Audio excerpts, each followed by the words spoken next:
The galaxy burns. The heretic falls. And the Emperor protects. Welcome, Imperial citizens, to The Emperor Protects. My name is Doug with 2+ Tough, along with my co-host Dan with Cubic Shenanigans. How you doing, buddy? Doing great, my friend. Yeah, and so this is our Horus Heresy podcast where we go through the books so that you don't have to. And we have one today that really took me by surprise. So if you're just joining us, we've been going through some of the origin stories of the various legions. Then we'll get to the protracted battles later on. And last time we did Blood Angels, which I thought was fantastic. Did no idea that I was going to like them as much as I did. And then this week we are getting a little gross with it, and we're going some Death Guard. And so, Dan, you want to introduce us to the books we're talking about today? Yep. So it's called The Buried Dagger. Mm-hmm. And it is the last regular Horus Heresy book before the Siege of Terra series starts. So it really is a story that is about the preparation for the invasion of Terra. And in it, Mortarion and the Death Guard are changed forever. And I think, again, it should be considered as a prologue to the Siege of Terra. Yes. If you don't read any other or listen to any other heresy books before you do the siege, you should do this one. I think it's very important. It's also neat because it's really 3 stories in one. It's a trifecta of heresy here. We got the Fall of the Death Guard. We get, surprisingly, I don't know about you, but I had totally forgotten from reading it that it was Mortarion's origin story as well, which is really cool. And then we have all the pre-invasion action on Terra, which ends up being a second origin story, which we will talk about.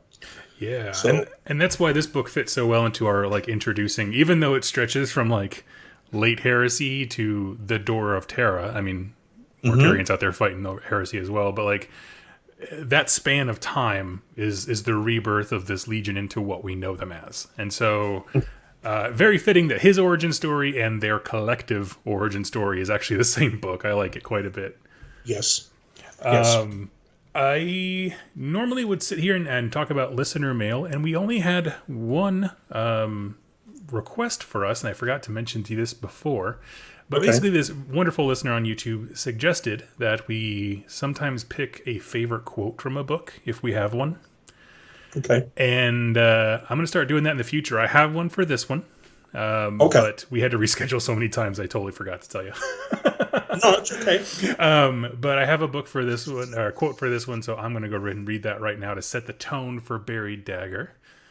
Okay. And okay, here's my quote. I want to tell you, tell me if you agree with this as the theme of the book. Quote, "The universe showed him a pitiless truth. The final battle need not be one of sword and fire. It must only be a war of will. The inexorable entropy of all things ranged against the bitter rage of life forever screaming into the darkness." That is a Nurgle thesis statement. I love it. Yes, absolutely.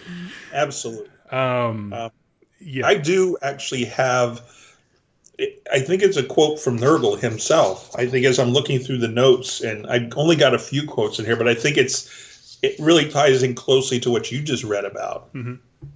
And it was the moment of apotheosis for Mortarion, but it's Nurgle speaking to him. And he says, to defeat death, you must become it.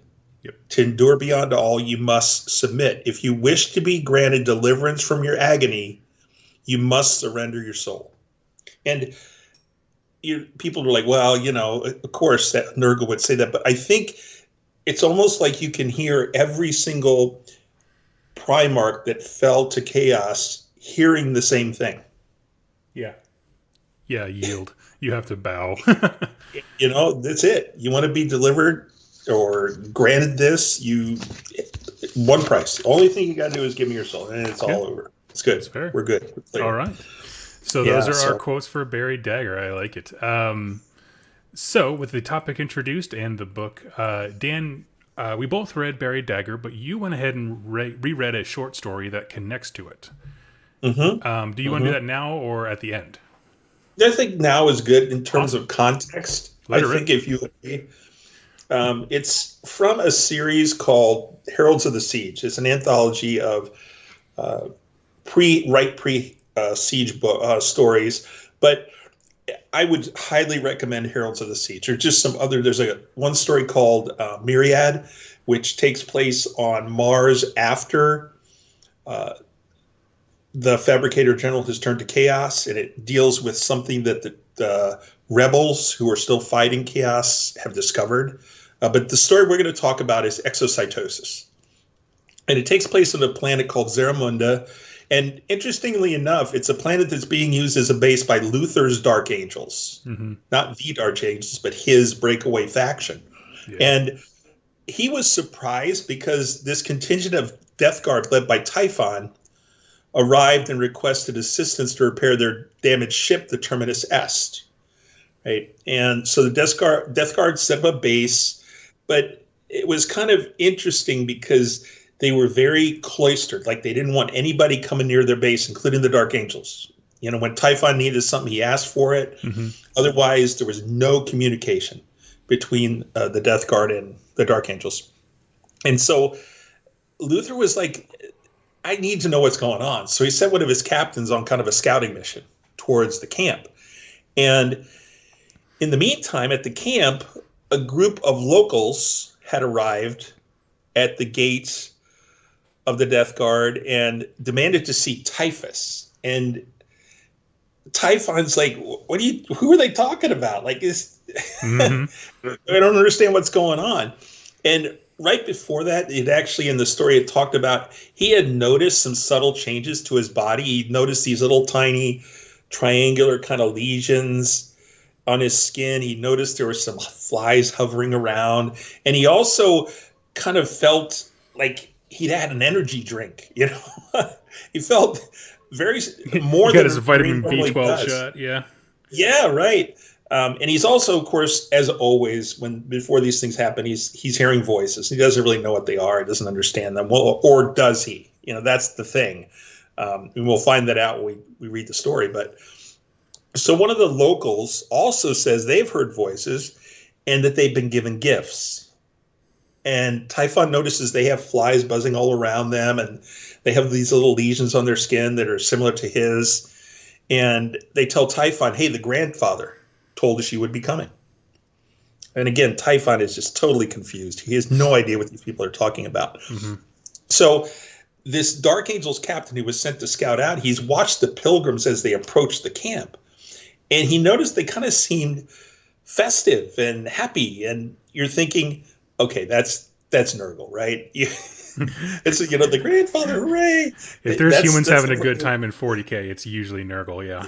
Yeah. Exactly. So he actually sees these people as they're walking, becoming plague zombies. Like, he sees their true form. And obviously, being a Dark Angel from a planet that is at its core chaos, he recognizes instantly that this is something from Chaos. And the weird thing is that Typhon doesn't see it. He still sees these people as people. There's like this aura that they're emanating that kind of covers what's going on. So the Dark Angel, of course, seeing Chaos in its most grotesque form, attacks these plague zombies. No discussion. Right. Yeah. No, of course. He's just into it. And of course, Typhon is just enraged, right? And he tries to defend these civilians. And he becomes so enraged that he actually transforms into something else for a few moments. He just feels power, and he feels himself physically swelling up and just becoming this different being. And he easily, really, after he becomes this other thing, he kills the Dark Angel. Transforms back into Typhon. But he still doesn't see the locals as what they are. And really interesting how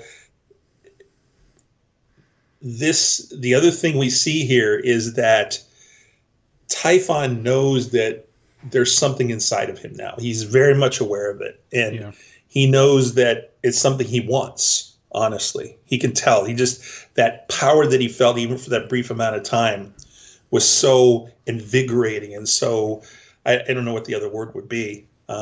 Yeah, So invigorating, empowering. I mean, yeah, yeah, and so he goes back to the Terminus S, and he knows there's something not right. He just knows. And there's also a point where there's like he presses his finger or something. I can't remember exactly, but it's like he presses his finger and this black fly comes out from under his skin and like flies away. And you're going, oh God. Oh God. No. And totally normal. The worst part is he calls his inner circle of Marines in for a ride of the cups, which is something that the Death Guard have done forever. Yes. Where basically Mortarion or whoever the leaders are, they gather around, they make this horribly toxic, poisonous concoction, and they pour it into everybody's cup, and then they all drink it, just as a sign of strength and endurance and those kind of things. Mm-hmm. So the difference here is, though, that Typhon placed a drop of his tainted blood into each one of those compatriots' bowls. Yes. So this is the beginning. This is something you don't read about. If you don't read Exocytosis, you don't really know how he came to this point. So I think it was pretty important. All right. Oh, yeah, so I agree. So now we're on the planet Onyx. We're at the beginning of the Buried Dagger now. Yes. And the Death Guard have been sent to destroy the inhabitants. It's a really weird planet where it's all this lava and smoke and toxic fumes. Oh, okay, that's not Death Guard or anything, right? No, not at all. And Mortarion's confused, though, why he was sent and his legion was sent, because he's almost feeling as though he was manipulated by Horus. Yeah, the book starts with a very deep air of mistrust, and I was like, oh, interesting. Yeah. He's like, and here's the weird thing. Mortarion is Mr. I despise all things the warp, right? I despise all things warp tainted. But he's also very aware of the Pantheon, we find out. He's actually engaged in warcraft himself, warcraft.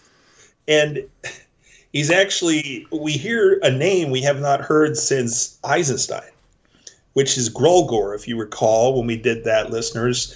Grolgor was a Death Guard who fought against Garrow and his party and was tossed out into space and then brought back again. And it turns out that Mortarion's brought him back twice from death.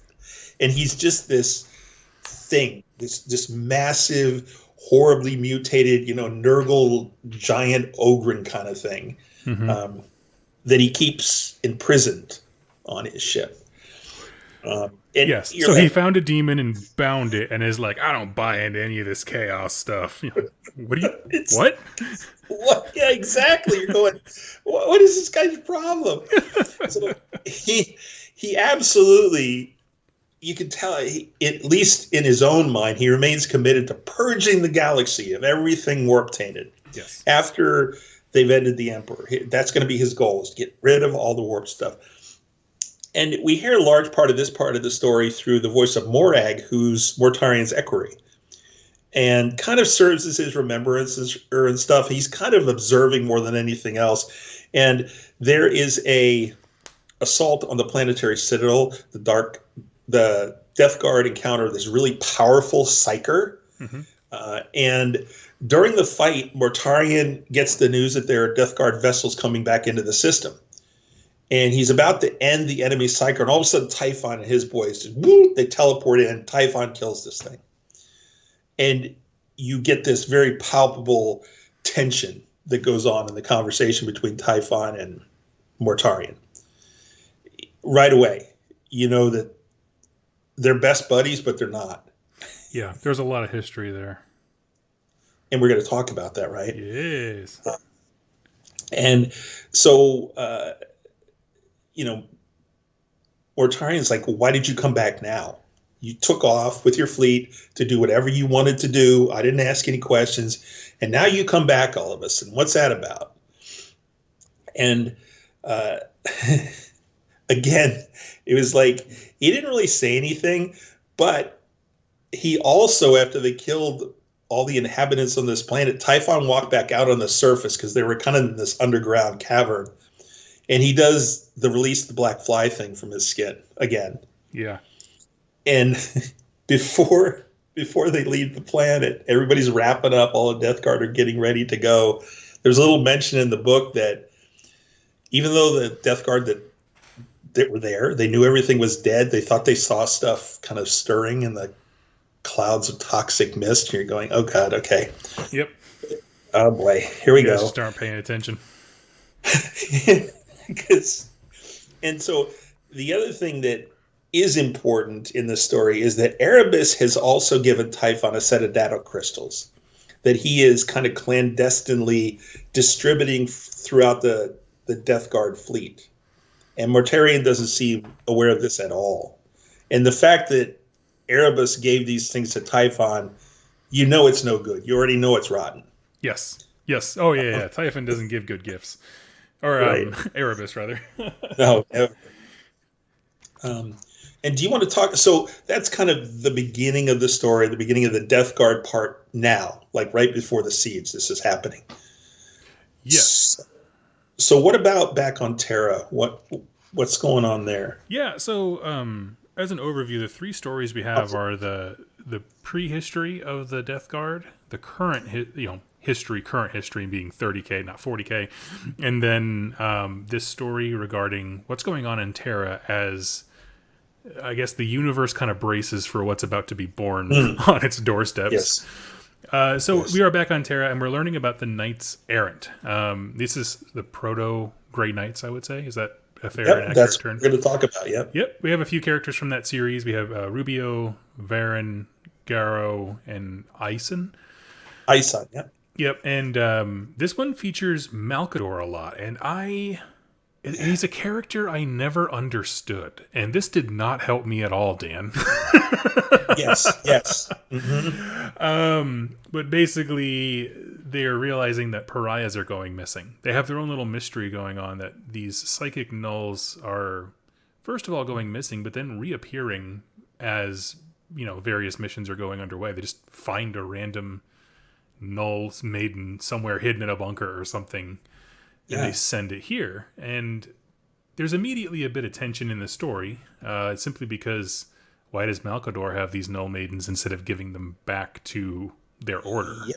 And that chord is touched on immediately and repeatedly of like, this is internal heresy. This is why gamers can have Imperium versus Imperium battles.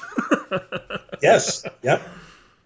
But we move on to walk in the cities of Terra, and Varen, Ison, and Garrow are engaged with essentially Terra is kind of falling apart as Horus is bearing down on it. There's just a lot going on, and so things like plague flies are coming out.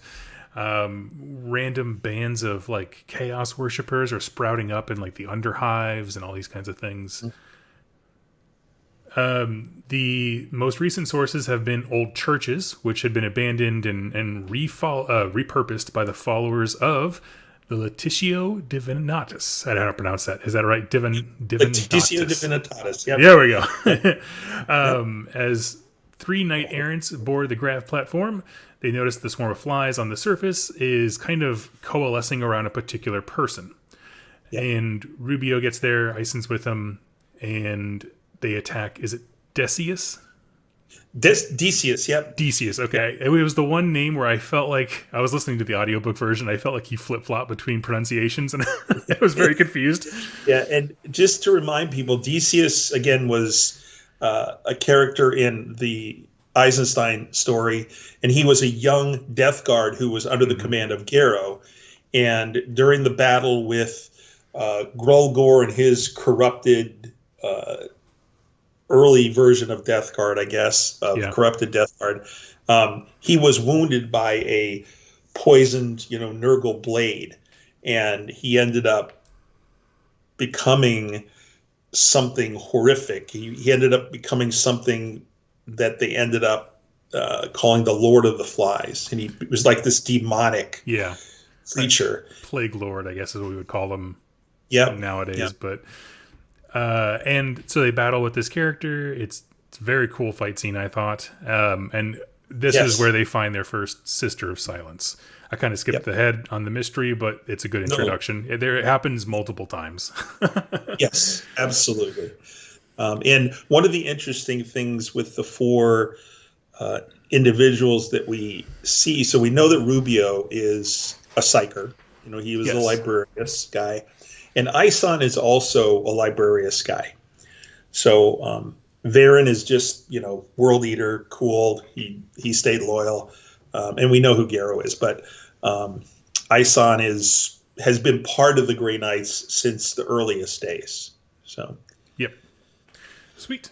So we go pan back. We're going to do a lot of jackknifing in this story, guys. I'm sorry. I promise every time it changes, I'm going to set the scene. But now we're back with current day Death Guard.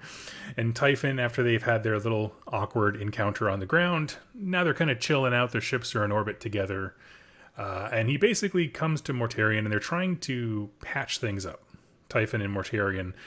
For example, Typhon is like, why don't you go command from my flagship, the Terminus Est? Basically, trying to make it seem like it's show a good faith, what do you call it? Olive branch. There we go. And have your crews intermingle and that kind of stuff. Of course, Typhon at this point wants their crews to intermingle for various reasons. Instead of his own ship. And as Mortarion gets on this thing, there's like a choking mist on the command deck.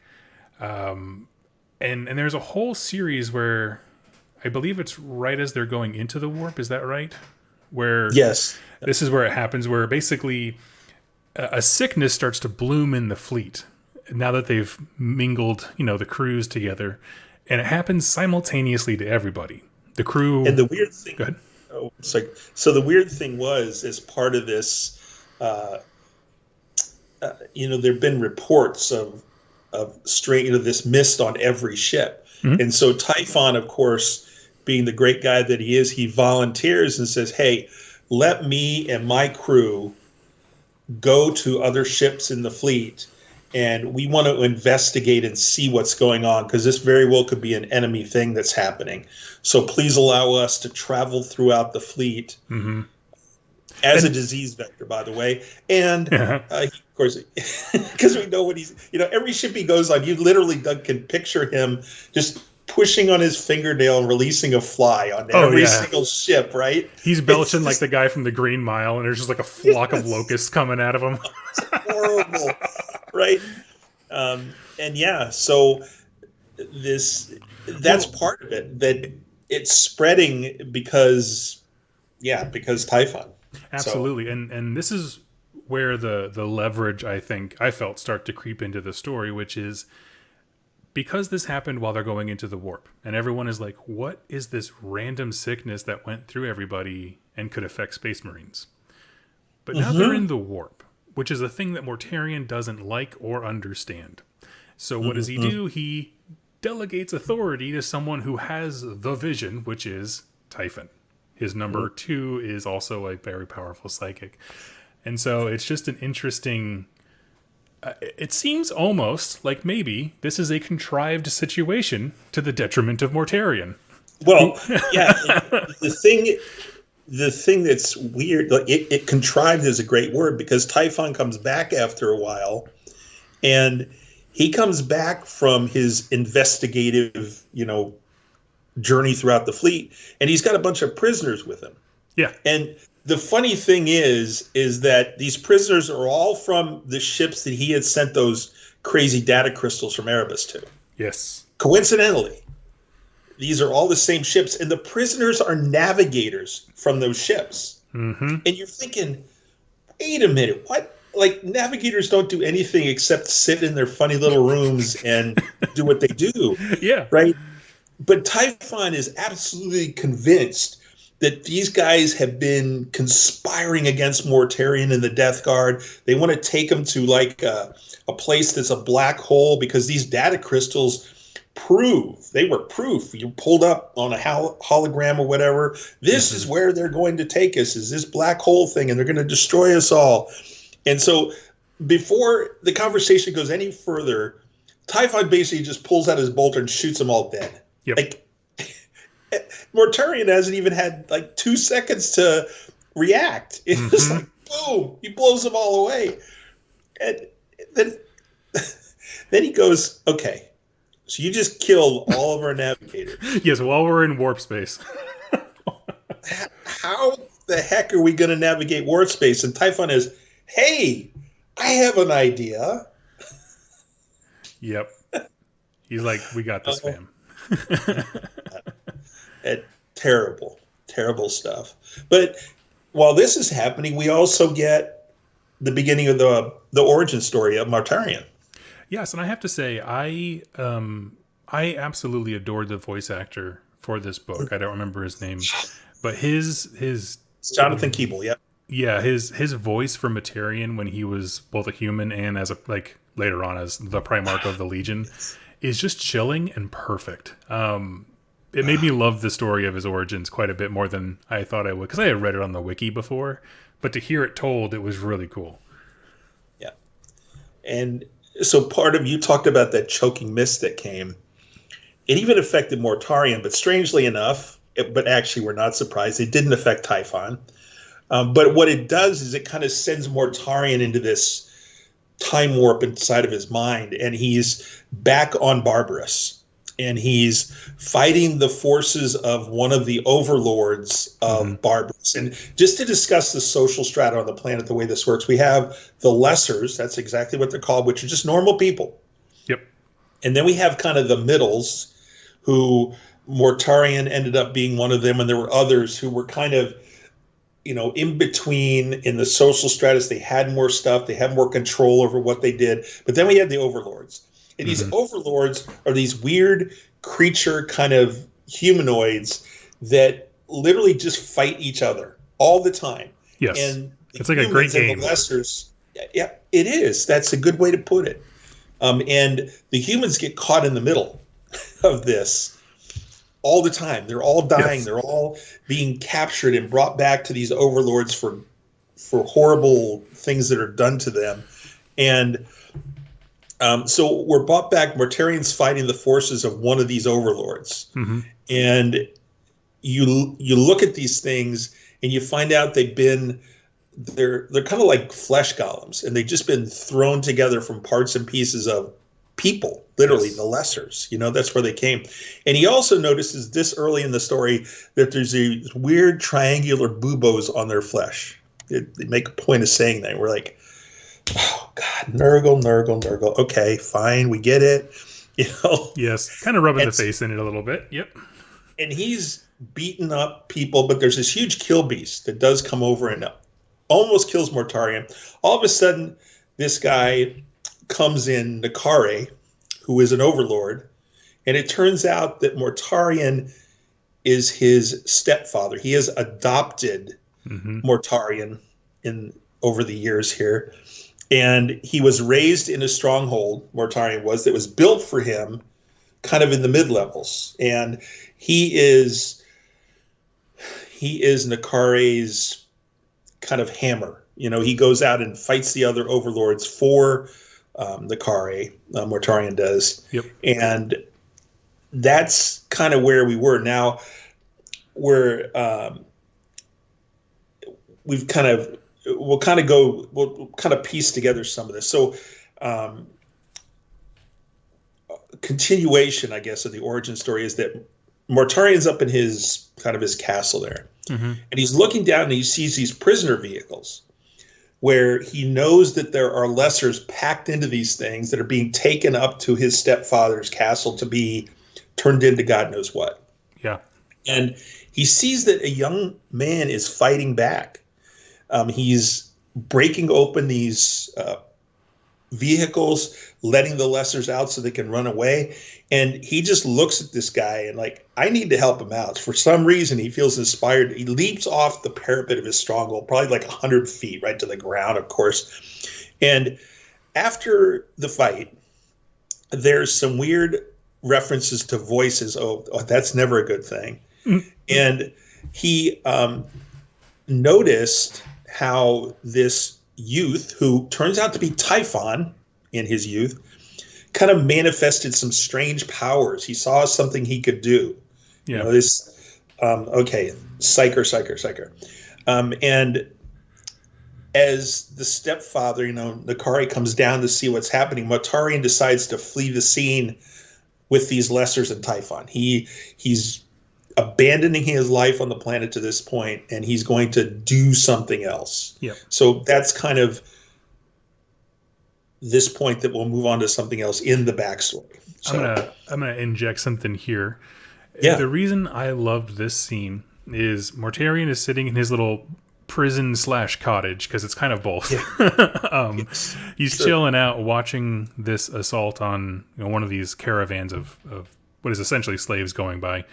And one of them, I believe it is Typhon, yells out, like, "You can choose to help us."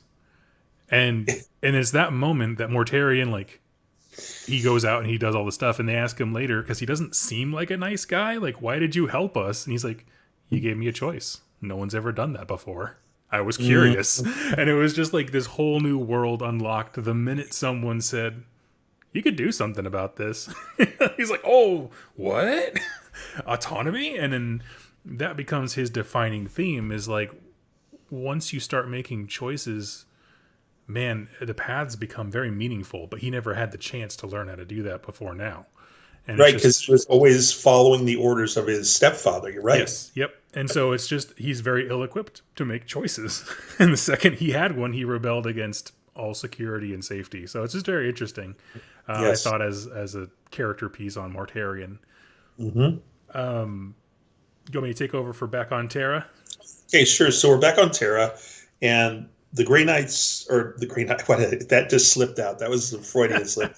The Knights Errant are split up. So Garrow, and we're back with Garviel Loken, which I was so excited for, because he's in the Siege, and I'm reading the Siege series, of course, and it's so cool to have him in this story now, because he is by far, he and Garrow rank right up there with my two favorite characters. Anyway, so Garrow meets up with Garviel Loken at a secret, I don't know if call it a psyker prison. It's called the White Mountain. Mm-hmm. And the White Mountain is basically designed to hold psychers. It's got these null stones with etchings on the side, and the cells are all way down underneath the ground. And so they're kind of there just talking about what's going on and what this place is and that kind of thing. So Rubio, Varen, and Galor, who is another Knight Errant, are ordered to a site that Malkador the Sigillite has told them to go to. And they find this camp kind of in a graveyard of old ships, like regular sea ships, Navy ships kind of thing. Mm-hmm. And they find more Sisters of Silence that are being held captive, multiples of them this time. And as they're going through there, they meet another knight. His name is Jotun. And Jotun, again, you talked about Jonathan Keeble's voice acting is great, because he does sound like you would expect a Space Wolf to sound. He does. And Jotun is also a psyker, interestingly enough. And so they encounter enemies wearing pressure suits, but when they fire on them, all of a sudden they collapse and they just become clouds of flies. That's all that's inside of these suits. That's so cool. And in the end, Jotun, because there's so many of them, they just can't deal with them. Jotun actually takes a shuttle, flies it, 100 feet into the air, and then crashes it into the camp, and all the fuel and everything else just burns and incinerates all these swarms of flies and anything else, of course, that's there. And hi, Jotun. Bye, Jotun. It was very quick. Didn't take long. So I thought, well, I guess here's another, I don't know if it's a quote, but Galor, who's with them, says that they'll honor Jotun's sacrifice. And then Rubio is thinking to himself, so where are you going to do that? Like, there's no such place to honor the Knights Errant, right? Maybe you want to create such a place. Oh, whoa, ho. I wonder where that would be. So it was really kind of interesting that he did say that, and that was the reaction. So these tortured sisters that you talked about, that we discovered here, they are speaking, which is wrong in the first place. You could tell there was something really, really bad happening to them. And they noticed that there were these kind of hypno helmets that they were all attached to and that were in the ceilings and stuff. And so just like they talk about Marines and all the stories going through these hypnagogic indoctrinations, you could tell that there was something going on because, again, the sisters were talking.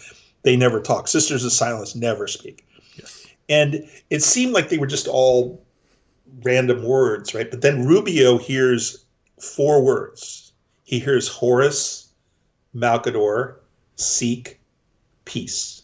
Yes. There's this resonance so that he can hint it. I thought it was great because you're thinking, why does Rubio hear this now? And then later in the story, you're going, oh, okay, that's why that happened. So that's kind of where we are on Terror right now. And then here we go. We're back in the present, in the warp now. Right? Yeah, this is kind of a shorter scene, but I think it exists to show that the tension is ramping up quite a bit. Yes. The water's beginning to boil for the sad frog, as Zurich, one of our Death Guard, he's a younger one. He starts seeking out the Contemptor called Bitter Blood, and he's basically asking about Typhon. He wants to understand because none of this is really making sense. These dudes just came out of nowhere, and now we're best friends, and now we're all dying together. It's kind of strange. He's got a lot of things going on, and as the two of them speak, Zuriak begins to feel feverish and doubles over. Starts, barfing all kinds of gross things. There's maggots everywhere. And he starts basically getting infected. Not the Contemptor, but one of the people shouts contagion over the Voxnet. And basically this is when the disease goes from man, how did we all get sick? That was kind of a strange little nausea wave to a true Death Guard Nurgle thing is exploding on these ships. The contagion, as they call it, is going ship to ship, but without any kind of meaning. Nobody got transferred from ship A to ship B, but somehow they still got sick together through the void of space, this kind of stuff. It's just not making any sense to anybody.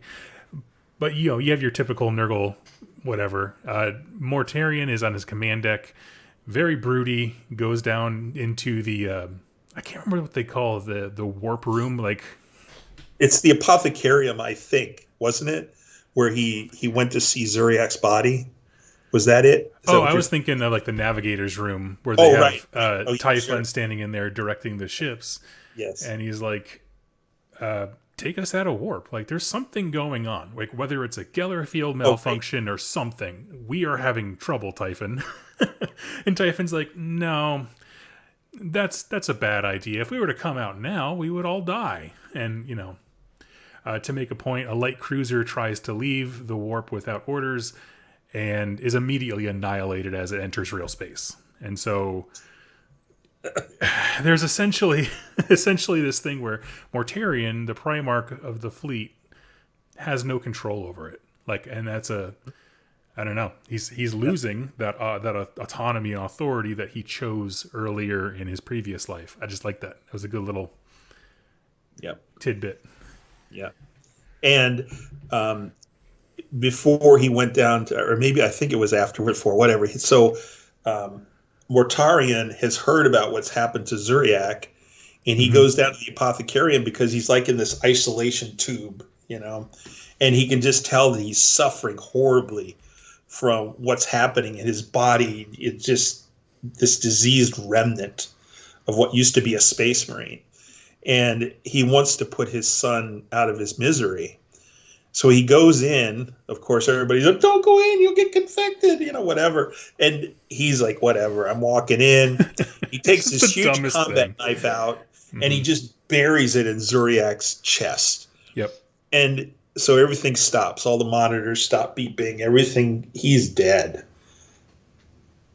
but only for a few moments. All of a sudden, he bolts upright, he screams, and Mortarion just comes to this immediate realization that he cannot end his son's suffering. He can't.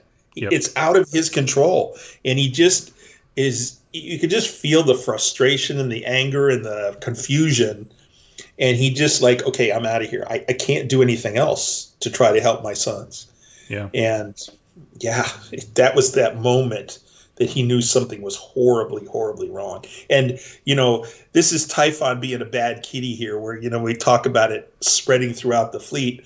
Well, yeah, who was the last person to go between all the ships?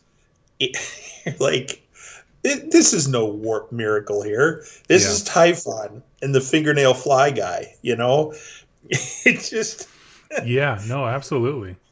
Of course, nobody knew at the time what Typhon was doing, and what's weird is it only took one fly, because it gets into one person, it's infected, and it's Nurgle, and it just spreads just horrible, so virulent. Mm-hmm. Crazy stuff. So as Mortarion is losing control, do you want me to take us back to Barbarous? Yeah, sure, please. Okay, so we hop in our way back machine. We're back on Barbarous. And this is in the months and years following Mortarion's, I guess, resurgence with humanity or reconnection with it. Yeah. We learn that he's decided to stay amongst their kind, earn their respect. Him and Typhon at this point are both like outcasts because nobody likes Typhon because he's a psyker, although they don't recognize that. He creeps them out. And Mortarion is a demigod who just creeps them out because he's terrifying. So, they've all got their things, but they decided to okay, we're gonna work the fields, we're gonna serve these people and earn their respect, earn entry into their tribe, which he does. He keeps them safe. Basically, says no other overlords are safe on this planet so long as he's alive, and he turns a gaggle of survivors and refugees into an encampment and a people, and then eventually a small army. And he's able to bring civilization and safety, relative, I guess, to the people here on Barbarous. But he wants to go fight his adoptive father, is the real goal. Yeah. And the problem is, on Barbarous, the way the planet is structured is that the higher you go, the more toxic the air becomes. To the point where there is a section at which humans just literally cannot go without some kind of build. The flesh golems have weird mask things built into them. It sounds horrifying, but there's no way to do that without, something. And Mortarion for the longest time has thought, well, I can survive that, but these people can't. But I need them to help me get into my father's place. I can't take him on by myself. So he starts coming up with a few ideas, and I adored this scene. Basically, he makes steampunk hazmat suits. Sounds like something out of Jules Verne. But basically, him with his advanced knowledge, just having access to a sewing machine and leather basically creates these environmental suits. And he's like, we're going to get a bunch of people in these. We're going to run up the mountain and we're going to go pick a fight. At the same time, Typhon arrives and he looks at this and he's like, the second you guys get shot, there's a hole in that suit and you're going to die very quickly. And it's just kind of pointing out the obvious. But Typhon says, I have an alternative. And he brings Mortarion and the group to his ship, where on his adventures out on his own, Typhon was able to defeat and capture one of the sub overlords. And essentially brings him to say, we can use this guy's technology and, they would see it as magics, against your dad, Mortarion. We can use the enemy's weapon against them. And this is really where Mortarion digs in and establishes that line in the sand of I am not going to use the weapon of my enemy to defeat them. We're not touching the warp stuff. We're not touching the monster things. I'm gonna beat him with a scythe in my hand and or a fist going through his skull. No other options. And they have this back and forth, but go ahead. I was going to say, you referenced that these things that they were fighting from the overlords were just kind of these flesh golems, and they had these masks built into their faces. It took me a while to realize that's how the author started the story. Was these people on Inix, the humans that lived there, literally the environment was so toxic, like barbarous, where as they were born, they had masks sewn to their faces and their lips were sewn shut. So like they had the same kind of weird masks that these golems had on Barbarous. That is like an asthma treatment from, like, I don't know, Hellraiser or something. Yeah, exactly. But it took me a while to make that connection and going, oh, okay, yeah, this is Barbarous in the 30th millennium or whatever when they're doing it. It was just kind of weird how it was that mirror of both places. Absolutely. And the reason that this little history lesson is important is because, one, it establishes that Mortarion does not like any weapons that he doesn't understand. So warpcraft and that kind of thing. But also it shows the division between Mortarion and Typhon in their personalities. They're best friends, most trusted confidants. But at the end of the day, when the chips are down, Typhon is much more willing to mingle with dark forces than Mortarion is. And that's going to have its own consequences, as we will see. Yeah, and Typhon, interestingly, you talked about how Mortarion reacted to the idea of using this luminous stuff. Typhon just like, okay, it's cool.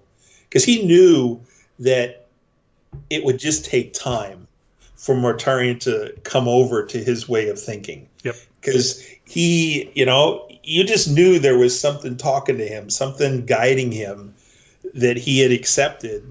And he was like, yeah, I'll just bide my time because that's what Nurgle does, just patience. It's okay. It's cool. You'll come to see my way. It may take a long time, but it's going to happen. Yeah. So we're back on Terra again. Wow. All right. Boom, boom, boom, boom, boom. Yep. And I feel like a pinball. So now we have, we already had Garrow and others of the Knights Errant, Loken. We're all gathered on this White Mountain, this Psyker prison, and Rubio and Malcador arrive now. So they got the whole crew together, and Malcador's there as well. And Malcador goes, I'm going to go down into the prison myself. And Garrow's like, you're nuts. The thing that's great in this book is that Garrow is never afraid to tell Malcador what he thinks. He doesn't care that the guy could blow his head up, right? That is the dumbest thing I've ever heard from the oldest man. Right? It's just straight up. No, you are not going to do that. So a compromise is reached, and Rubio will accompany Malcador because Rubio, and just like Malcador, they're both psychers, but everything's going to be nullified down there, so it's all cool. Yeah, right? Yeah, and the idea is that, like, well, if the psychic powers are off the table, at least Rubio's still a space marine. Like, he can still defend you. That's a cool idea. Yeah, sure. Because you're just an old man. That's all you. Yeah. So they go down there and they're listening to the voices of these rescued sisters. They're all over. There's just dozens of them all over the place. And Malcador starts getting really agitated, which is never a good sign because he never gets agitated, hardly ever. But Rubio is triggered by the words that he's hearing. So something deep whenever was implanted in Rubio, and this is all part of the freaking plan, and you're going, oh my God, Horus and Erebus and all these guys are just geniuses. And that this is such deep, deep, deep planning to get this all to go off at the same time. So Rubio is triggered. He kills the administrator of the facility who's with them, and then he turns towards Malcador with his freaking sword. Yep. And you're going, Malcador is like, wait a minute. Okay, I know I'm unarmed, but what you don't know, and he doesn't say this, but he's like, I have a refractor field. And when Rubio tries to attack him, every time he strikes this field, the field hits him back with equal force and just starts. So he's basically hitting himself with his own sword. Oh, yeah, man. He beats himself to a pulp, and he's like down on his knees. He's got a 2-up rerollable invuln, man. Exactly. And Malkador just kind of walks up to him and he touches his forehead and he reaches inside Rubio because he wants to know what made this happen. Yeah. And so what he sees is he sees Calth, where Rubio was initially, recruited by Garrow. Mm-hmm.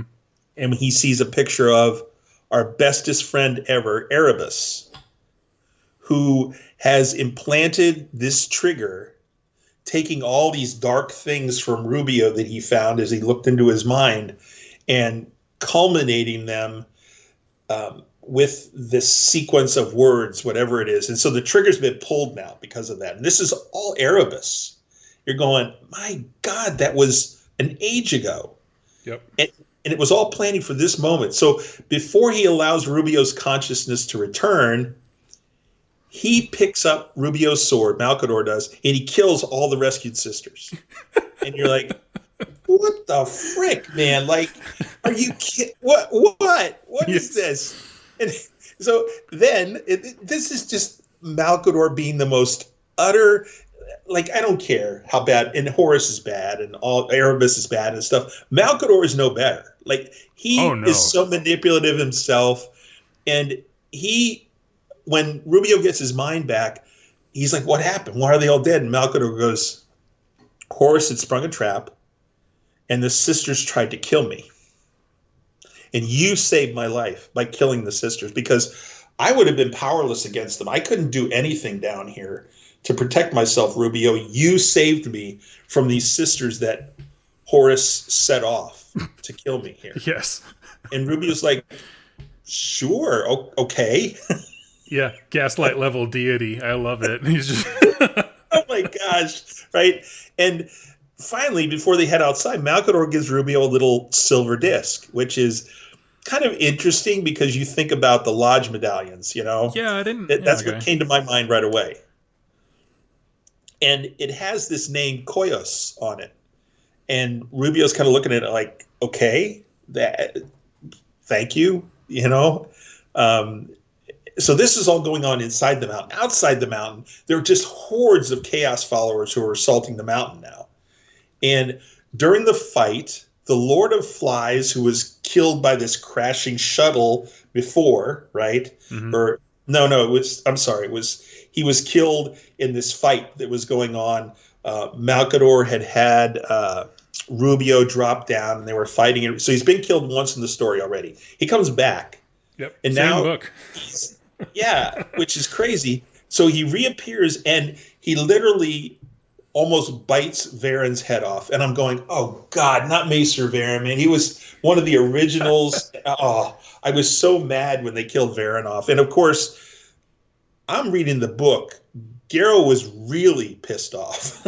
He was like, this is just too much, man.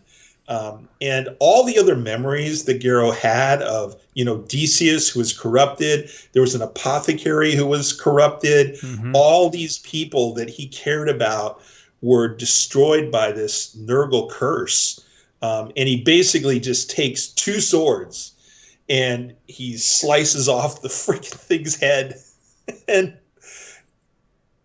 that was great. But then, while this is all happening, this is all so Nurgly, and you're going, how did this all get on Terra, right? That's the question I was asking. Like, what is all this manifesting here for?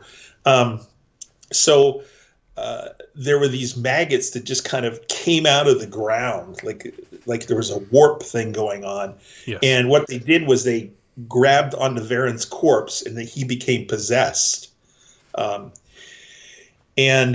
Loken, of course, is fighting there with Garrow, and they're going through stuff. And Varen is being possessed by these maggots, to turn into a Nurgle thing. But there's enough of him left, and this is just so wonderful. At least that he died, but he dies a hero, and he immolates himself basically because he grabs a belt of crack grenades, runs away from Loken, and runs away, and then just his body is just destroyed, right? Yep. And then all these parts and pieces, Doug, they start knitting themselves together again, and you're going, dude just cannot die. My God. And then, of course, our buddy Malkador comes. He goes, that will not do. This just isn't a good thing. And he basically just points his weird little iron staff with the tiny flame at the tip. He points it out at all this Nurgle stuff and these chaos guys and these maggots and all these body parts. It just incinerates everything. Yeah, and basically. Meanwhile, Logan's holding the dead head of Vera and been like, you could have been here 5 freaking minutes ago. We wouldn't be dealing with this. Oh my gosh, yes. And so he casts all this stuff back into the warp. And meanwhile, while this is all going on, there's sabotage, there's insurrection, the warp manifestations all over Terra that are going on. This is the pre-invasion. This is Horus's preparing of Terra for his coming, is what this all is. And we finished this scene where the knights errant that are there, there's several of them. I think there's like 8 or 9 now.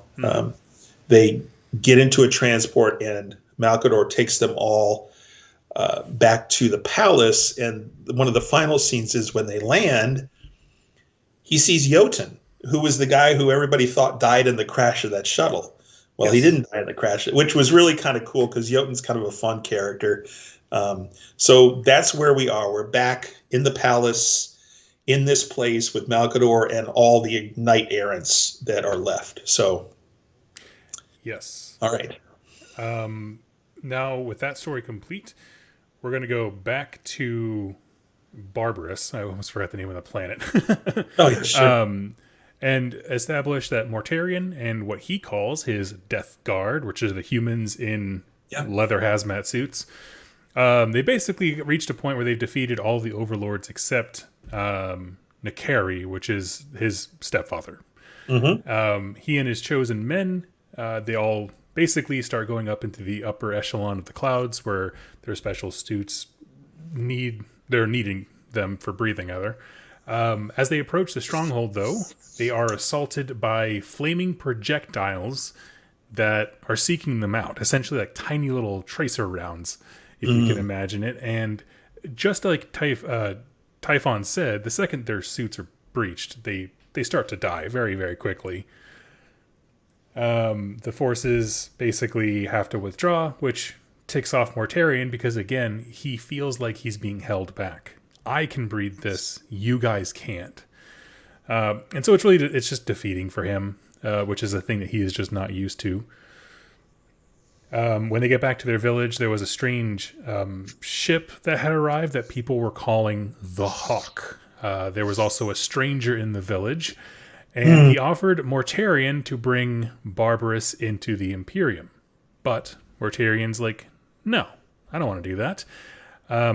And says that he basically wants to be the one to kill this last overlord. And if he can't, then sure. If I can't kill him, then I'll bow knee to you. But if I do, then I get to keep my planet. Yep. And so what we know now is that this is the Emperor of Mankind who realized his son was alive, came down, and was just trying to politely invite him into the Imperium. And Mortarion was like, no, I have my own quest that I'm on. And so we get this situation where the scene kind of ends with Mortarion being like, okay, chips are on the table. I have to go up there by myself and defeat him because that's the only option now. And so that's kind of where it ends. Okay. All right. And whoosh, we're back on the Terminus Est now. In present history, yes. And Mortarion is just walking down the halls of the Terminus Est at this point. His legionnaires everywhere are just suffering and screaming in agony, and he just looks at even his ship, this beautiful warship is starting to decay and rust, and he's just looking all around, and he just, it must just be this utter despair that he is in right now, and utter helplessness, and for a Primarch, just an unknown feeling at this point. But he does meet up with Typhon again, still Typhon, who admits, he says, hey, you know what? I murdered the Navigators. Yep. I trapped the Legion here because I thought it was time for you to see, and this is one of the first times we hear it, what the grandfather could do for you. Yes. He goes, wait a minute, whoa. When you first left the fleet, he tells him about what happened on Zeramunda, like, oh, so you found an awakening, right? And Mortarion is like, this is just horrible. This is just malicious. Mm-hmm. I'm going to order you right now. Just stop it. Return the fleet to real space now. And Typhon's like, no, screw you, man. I'm not bringing it back. Because Typhon knew he was in this position where he just had the upper hand. Yep. And so, oh my gosh. And so a confrontation begins between the two of them. So the Mortarion and Typhon are fighting. Typhon's grave wardens get it dug in with the death shroud, the bodyguards of each one of them. And Mortarion thinks he's killed Typhon because he's slashed him with, Silence, his big giant scythe. But no, it's like Typhon's not dead. He doesn't die. And then Typhon slashes Mortarion with a poison blade. And Mortarion's like, this is not going well. So he ends up having this special device that he can create this little teleportal. And he brings Grolgor, who he's had captured, in his ship, into the chamber and orders him to kill Typhon. Because Grolgor, the whole story was like, please, master, please let me do your bidding. Let me kill for you. All I want to do is kill stuff for you, for Mortarion. And so Grolgor reaches over and starts choking Typhon. And then all of a sudden the two of them begin to laugh and you're going, oh my God, I don't believe this. Uh-huh. It's like, this is the basest of betrayals. Yes, I know. And it made no sense to me how you would fall for this. Like, Demon of Nurgle, kill this servant of Nurgle. And they both just high five. It's just like, of course they will. What are you talking about? So Grolgor says, hey, I'm going to die. I want to die. It's cool. It's all right, right? And he dies and he kind of collapses in this, as everything here does in this story, collapses into a huge swarm of plague flies.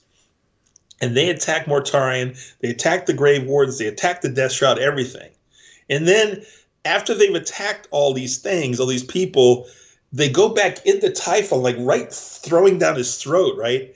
And you see this hideous transformation of Typhon into the Typhus we know in 40K with the huge destroyer hive on his back, and those big tubes coming out, the big horn on his forehead. He's turned into that thing. If you can picture that model, this is what the story is showing us.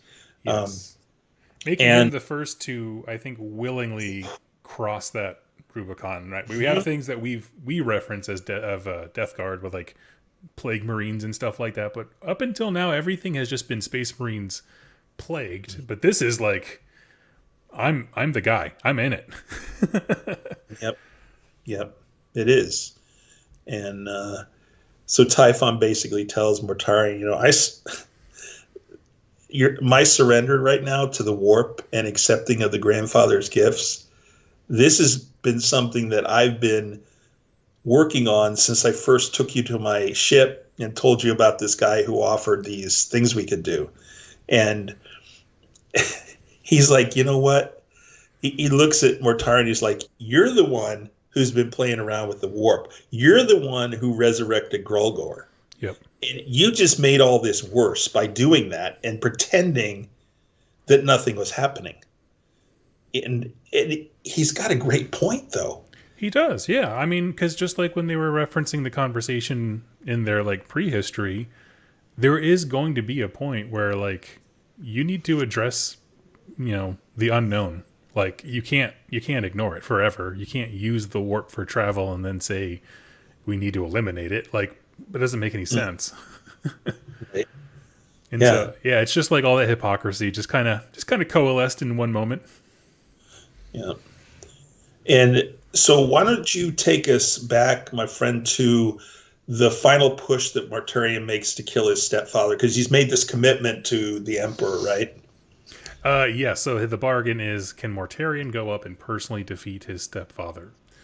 Mortarion starts making his way up the hill and climbing alone into an exceptionally toxic environment.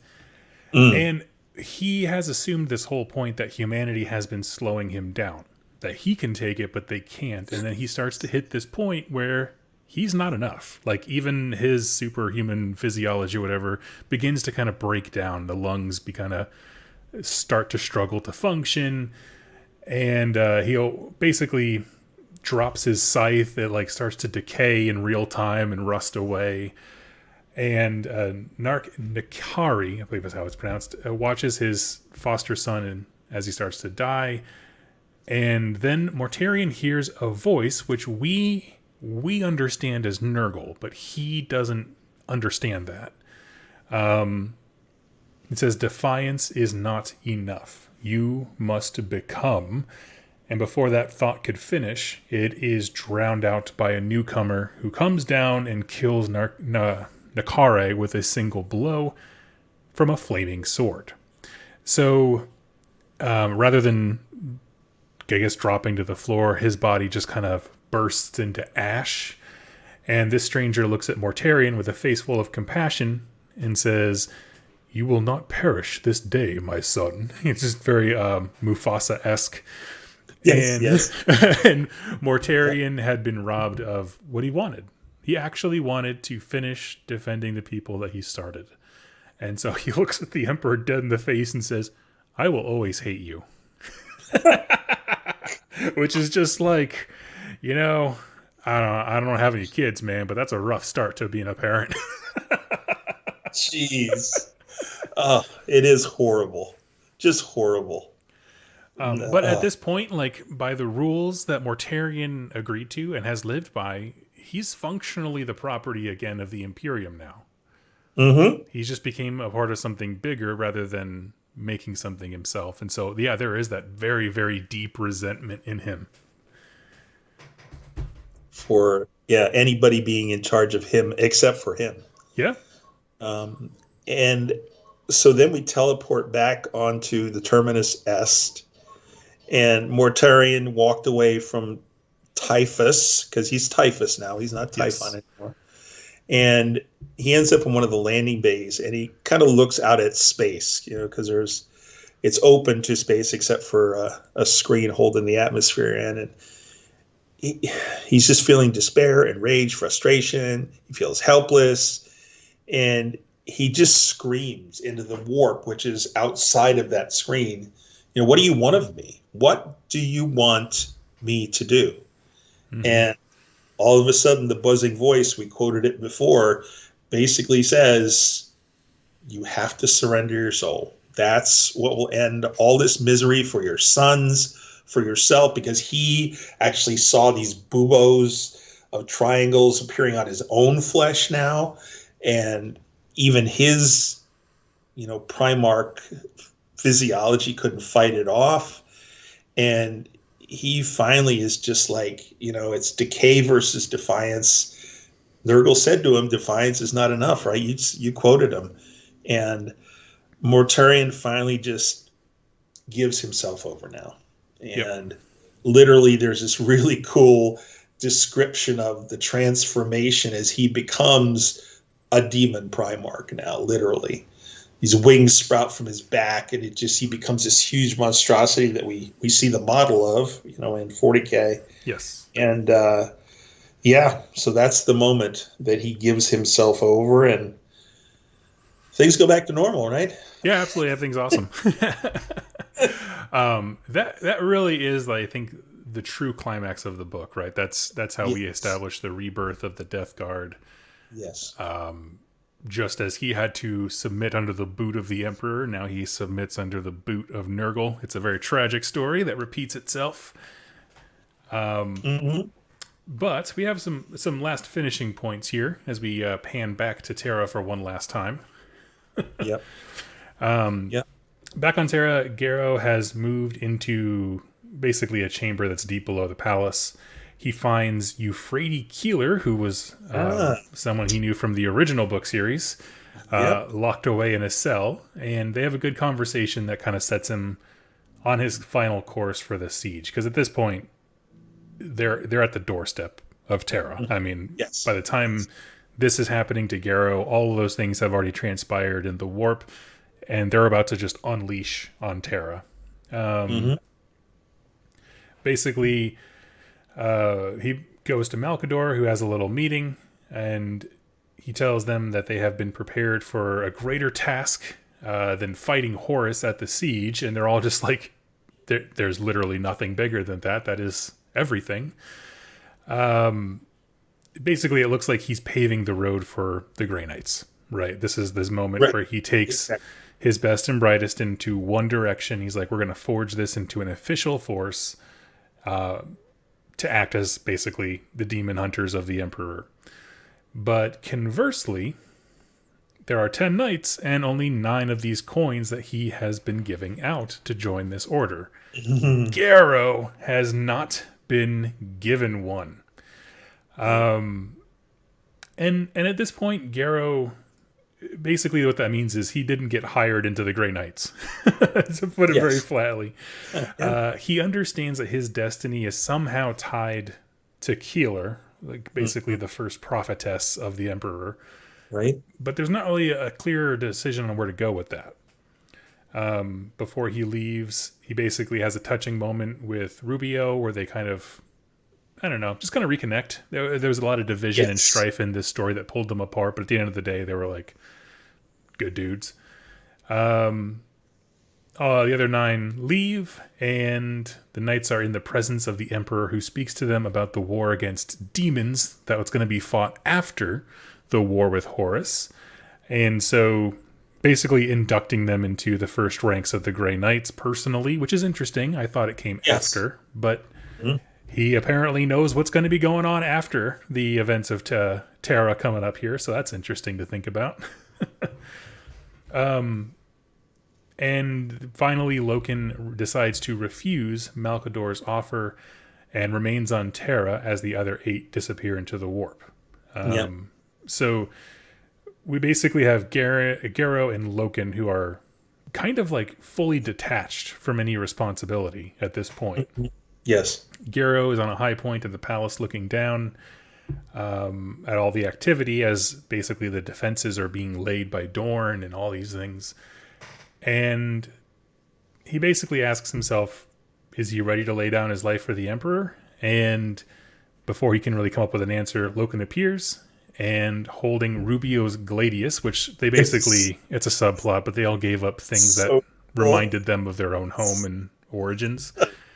And they finish the Oath of Moment together. So basically it's their brotherhood of 2 is just Loken and Garrow doing it. And I like the fact that, Loken, everybody heard the Emperor's message to the group. Yes. But Loken heard something different. And that was really cool. He didn't hear he heard, but the Emperor, in his way told him, this is not your path. You need to do something else. Your destiny lies somewhere else. And that was cool that he received a message. I almost wonder if Malkador didn't even realize that was going to happen. So Loken was able to make that choice. And, it's funny because like in the book, Garrow feels so alone. Like he has no brothers. He has no brotherhood. Yep. He has nothing, to your point. He's kind of on his own. And then Loken comes and stands next to him. And I think that's so cool that 2 iconic characters in the Heresy are brothers now together. They're going to, whatever this future holds during the siege, they're going to be there for each other in their own way. And I thought that's a really neat way to end the story. I thought so as well. And I couldn't help but to think to myself because like he specifically, Malkador let Garrow go, like untethered him first, and then after that, Loken was like, I don't want to do this, and joined him. But when he released Garrow, I was just thinking, Man, if you think like the Space Marine retirement plan is bad, wait till you hit the unemployment line on Terra. Like, Yeah, right. your boy's gonna have a really rough time having no purpose in life. But yeah, I think it's gonna be a really epic story when they show back up. Yes, yes, absolutely. And I'm looking forward because it's not really a big spoiler, but obviously Loken and Gero are going to be involved in the Siege of Terra series. But it's really cool to have read through the books and see where they each end up. The last book's coming out now. It is out on audio. Nice. But I know in one of the books, there was this moment for Loken, there was this moment for Gero, and they're both really cool things. We got closure for one, we didn't get closure for the other, and you're just like, oh man, this is epic. This is so cool. And when you think about all the way back to the beginning of the Heresy and where Loken was as a Luna Wolf, and where, in those first 2 or 3, 4 books, where Gero was as a Death Guard, how far this story has progressed and how much they've been through. It's pretty neat that the authors, to me, could tie all these things together and make it seem like it all fit, and it didn't seem forced in a way. And I really enjoyed that about this book. Yeah, I will say I've really become a fan more and more of James Swallow's work, just because it feels like you're reading a movie. You know what I mean? Like an action movie. Like you can see the scene changes. Obviously, it's a bit abrupt when we have to keep telling you, and now we're back here, and now we're back here. But like, it flows a lot simpler when you read it or listen to it. Yes. But it's just incredibly entertaining from start to finish. I felt like the themes of, decay, despondency, yielding, and giving up your will is just they're hit in different directions, but they all kind of, because like the 3 different stories are different characters and time periods, but they all resonate really well, I thought. Any other final thoughts on the book here?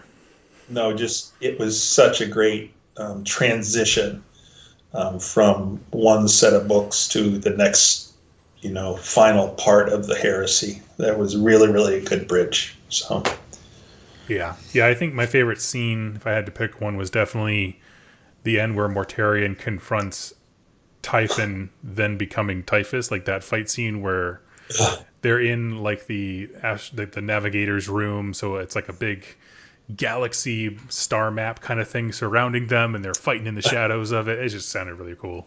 Yes. Yep. Absolutely. And for our next book, we're going to be reading Betrayer, a novel by author Aaron Dembski-Bowden, who is one of my absolute favorites. I could gush on that guy all day, but you pointed out that this is a good book because it's set further along in the Heresy, and we're seeing a lot of the characters we've been introduced to basically acting as they normally would during the Heresy, right? So instead of origin stories, now it's like, what is the meat of this conflict? Right. And so I actually have never read Betrayer, so I'm very interested to. ADB, the author, is so prolific. I can't keep up with how much he writes. Sure. And so, or at least coming into it later in life, you're reading, trying to catch up. So, and I think another thing that you're going to like about this is kind of post Calth. So this is post right after Corferon did his surprise attack. Because Lorgar and the rest of the word bearers are something else, someplace else. They're not there. Yes. And that's one of the things I think that makes this pretty interesting. I dig it. Okay. Sweet. I'll look into that. So it's like the other half of the Calth conflict, right? What the other half of the Legion's doing. Yep. Okay. Yep. I'm so interested in that. Okay. Sweet. So we'll do that. Friends, if you have any comments or questions about the podcast or listening today, please leave those in the comments down below. We'll try to respond to those at the beginning of the next episode.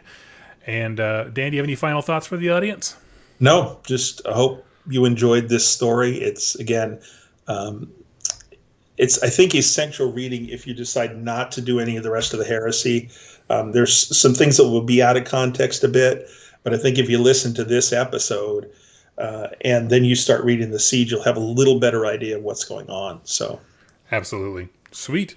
Well, I have nothing else other than just to read, what is it, Betrayer with us, and we'll be talking about that probably in 3 to 4 weeks. And thank you all so much for watching and listening. And until we meet again, may the Emperor protect.